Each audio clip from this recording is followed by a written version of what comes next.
Salut, c'est Alex et bienvenue dans l'épisode numéro 7 de l'Instant Thème. Alors l'Instant Thème c'est quoi? C'est une émission où je vous présente soit un thème, soit une boutique de thèmes et aujourd'hui on va faire les deux avec la boutique WP Zoom et un de ses thèmes qui s'appelle Indigo. Allez, c'est parti!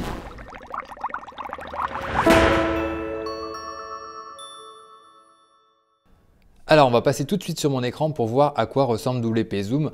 Alors, WP Zoom, c'est une boutique que je connais depuis assez longtemps, en fait, depuis que j'ai lancé WP Marmite, parce que voilà, je mettais plusieurs de leurs thèmes dans les sélections que je pouvais rédiger à l'époque, et c'est vrai que je les trouvais assez sympas. Donc, pour la petite histoire, WP Zoom, c'est une boîte qui existe depuis 2008. Ça a été fondé par un gars qui s'appelle Pavel Siorissi. Pavel Siorissi. Et donc là, la boîte, elle est basée à Amsterdam, mais à la base, ils sont originaires de Moldavie, donc en Europe de l'Est.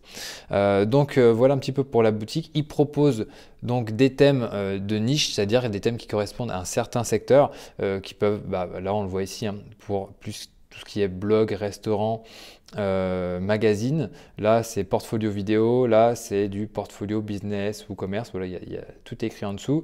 Magazine blog, mais on va jeter un œil à tous leurs thèmes. Ils font aussi des thèmes qui sont spécialisés un petit peu plus pour l'universitaire, l'éducatif, qui sont un petit peu assez costauds, quoi. Donc là, c'est les thèmes mis en avant, Foodica et Inspiro.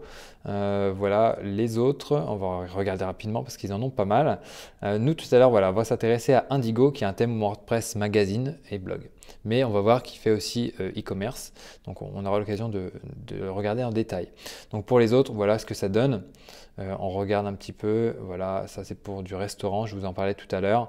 Là, c'est un peu pour tout, c'est du multifonction, du thème à tout faire. Et après là, on arrive un peu sur des designs un petit peu plus corporate pour certains, un petit peu plus avec un design un petit peu plus ancien. Là, c'est leurs thèmes qui sont un peu plus vieux. Donc on regarde un petit peu les précédents aussi. Voilà, il y en a certains qui sont plus trop d'actualité. Il faut le dire, il faut le dire. Mais voilà, il y en a quand même des sympas. Celui-là, je l'aimais bien à l'époque. Voilà, par exemple Gazzetti, bon, c'est un peu passé de mode ce truc-là. Mais bon, ça peut le faire pour certains trucs. Voilà, un petit peu pour le petit tour d'horizon des thèmes qu'ils proposent.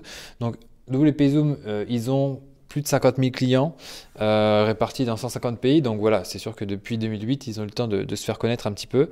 Et ils sont 5 dans l'équipe. Alors je vous ai dit qu'il y avait Pavel Siorissi, le fondateur, mais on peut regarder un petit peu la page à propos. Où elle était cette page à propos? J'y étais tout à l'heure. Hop, elle n'est pas là, elle doit être dans le pied de page. About, voilà, elle est là. Donc voilà ce que je disais. La plupart sont basés en Moldavie, en Angleterre. Donc là, ils n'ont pas mis le Amsterdam. Et aussi au Bangladesh. Ils doivent avoir un développeur au Bangladesh. Donc voilà l'équipe. Voilà la fine équipe.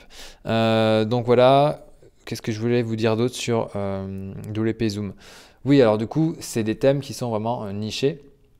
Et ça, il faut vraiment le prendre en compte parce que c'est vrai qu'on fait beaucoup la promotion de thèmes comme Astra, comme Ocean WP qui nous permettent de partir d'un design vierge et de nous permettre de construire notre design, etc. Mais parfois, vous êtes peut-être comme moi, vous n'êtes pas super bon en design et donc soit vous faites aider par un designer, soit vous essayez de vous débrouiller tout seul. Et si vous débrouillez tout seul, il faut une base qui est relativement propre. Et donc ça, c'est ça qui est bien avec les boutiques de thèmes spécialisées, comme WP Zoom, on a parlé aussi de CSS Initer dans un précédent épisode, c'est que le travail de design est déjà fait pour nous. Et ça, c'est plutôt sympa. Donc là, on va regarder Indigo, ce que ça donne. Et donc là, on voit que le style est défini. Il y a eu des choix au niveau des polices, il y a eu des choix au niveau des couleurs, au niveau des contrastes. Il y a pas mal de choix qui ont été faits pour nous. Et du coup, ça nous simplifie la vie. Le truc, c'est qu'il ne faut pas ruiner tous ces choix avec notre personnalisation qu'on fait derrière. Donc, parce que oui, on peut le personnaliser. Là, on a la petite réglette. Bon, là, il y a des couleurs qui sont définies. Parce que ça ressort bien, c'est plutôt pas mal. Mais on peut bien sûr définir notre propre couleur dans le personnalisateur de thème, enfin dans l'outil de personnalisation, pardon. Hop, donc là c'est pas grand, voilà, il n'y a pas de grosses modifs qu'on peut faire de ce côté-là. Mais voilà, on peut personnaliser notre thème. Mais après, voilà, il y a quand même certaines restrictions, c'est quand même cadré pour pas que ça parte trop en cacahuète et que on transforme le site en sapin de Noël ou qu'on voilà, on le rende moche, plus moche qu'il ne l'était à la base. Donc voilà un petit peu pour ça. Donc au niveau du thème, on peut se balader dessus. Donc on a donc un logo qui est centré, après notre menu principal, un diaporama.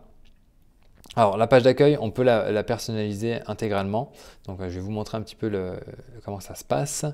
Donc on va descendre un peu. Qu'est-ce que je voulais vous montrer? Donc déjà, on peut choisir entre le format blog, c'est-à-dire qu'il y a les articles qui sont les uns en dessous des autres, ou le format magazine, où on a vraiment un petit article ici, plus après plein d'autres sur les côtés, et après suivant les différentes catégories. Et donc là, au niveau de l'outil de personnalisation, on peut choisir donc ce qu'on met sur la page d'accueil. Il y a les différents widgets qu'on peut empiler pour personnaliser notre page d'accueil. Donc là, on a un petit exemple. Les boutons de partage, bon ça c'est pas très important.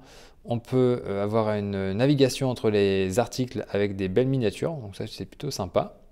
Et donc là, ce que je vous montrais tout à l'heure, les palettes de couleurs qui sont prédéfinies. Enfin là, c'est vraiment une couleur d'accent enfin, qu'on ajoute, mais on peut bien sûr définir la sienne. Et les layouts, les mises en page, donc là on a le blog, 3 colonnes, une liste toute simple de blog, et en 2 colonnes. Donc après c'est à vous de voir en fonction de ce qui vous intéresse. Là donc les couleurs, si jamais vous avez une palette de couleurs à votre disposition et que vous voulez la répercuter sur le thème, c'est tout à fait possible. Après, il faut juste pas faire n'importe quoi. Et la boutique, on regardera après, on peut aller voir tout de suite au niveau de la démo. Voilà, donc je vais parcourir un petit peu le thème. Donc, ils ont prévu aussi des encarts pour mettre des pubs, ça peut être intéressant. Les widgets personnalisés donc, qui sont fournis avec le thème, qui sont assez intéressants aussi. La page à propos, donc ça, ça doit être un widget texte. Voilà, un opt-in de newsletter, donc un formulaire d'abonnement.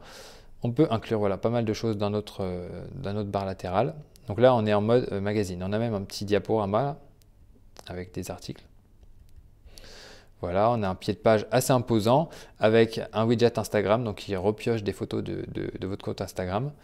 Voilà, si vous voulez voir, bon bien sûr c'est responsive, en 2019, 2020, 2021, etc. Si vous n'avez pas de thème responsive, c'est un peu que, voilà, je sais pas où vous l'avez acheté, où vous l'avez téléchargé. Normalement, tout est responsive à présent. Donc voilà, on peut regarder peut-être les différentes mises en page du blog. Donc là, les 3 colonnes dont on parlait tout à l'heure. Voilà. Tac, donc en 2 colonnes. On descend.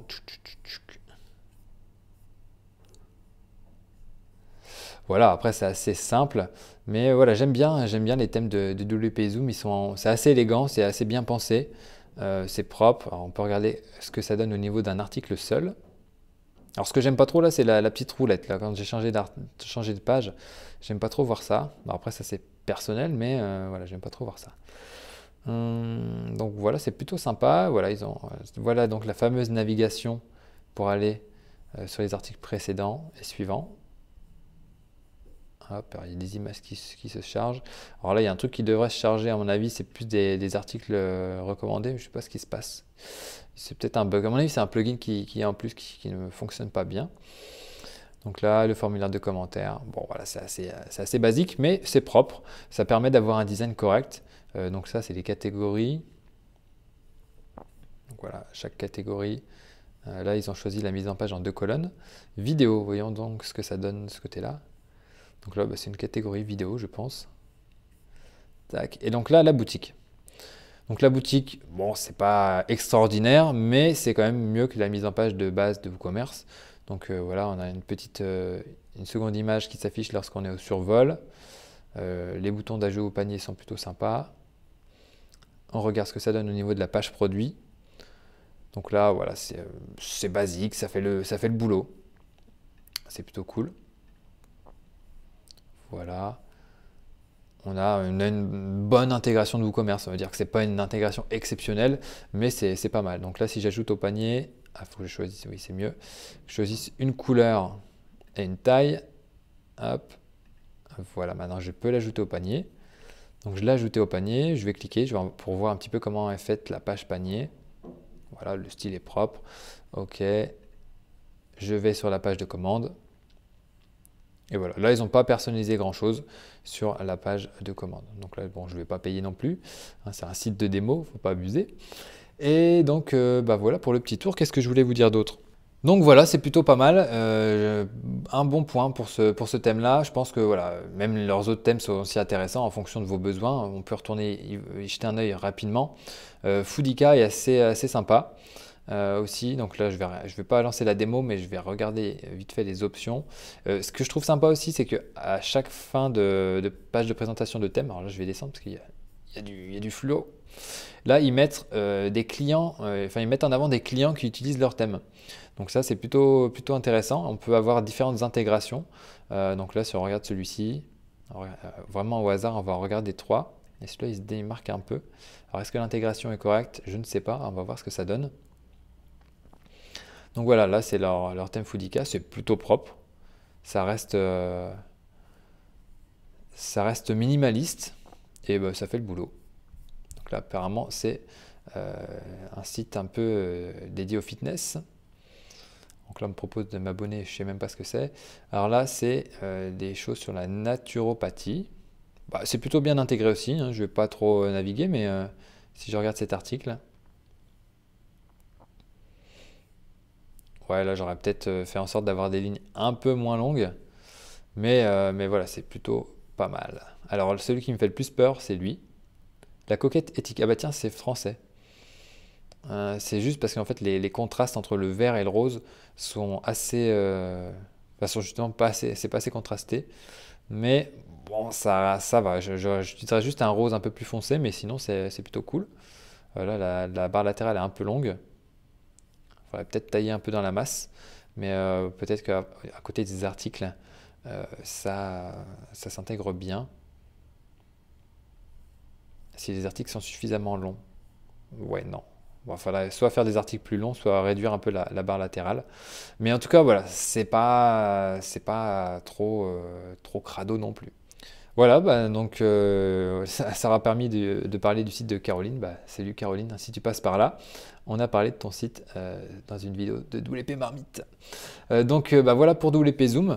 Donc bien sûr, ce que je vous ai dit, c'est des thèmes de niche, donc il va falloir les personnaliser avec donc l'outil de personnalisation de WordPress pour le mettre à vos couleurs, pour intégrer votre logo, etc. Donc ça, c'est faisable assez facilement. Après, s'il y a des choses un petit peu plus compliquées, bah, il faudra peut-être passer par le CSS. Et là, bah, il y a une formation CSS Express de WP Marmite qui peut peut-être vous aider si jamais vous avez envie de mettre les mains dans le code, en tout cas d'apprendre les bases du code.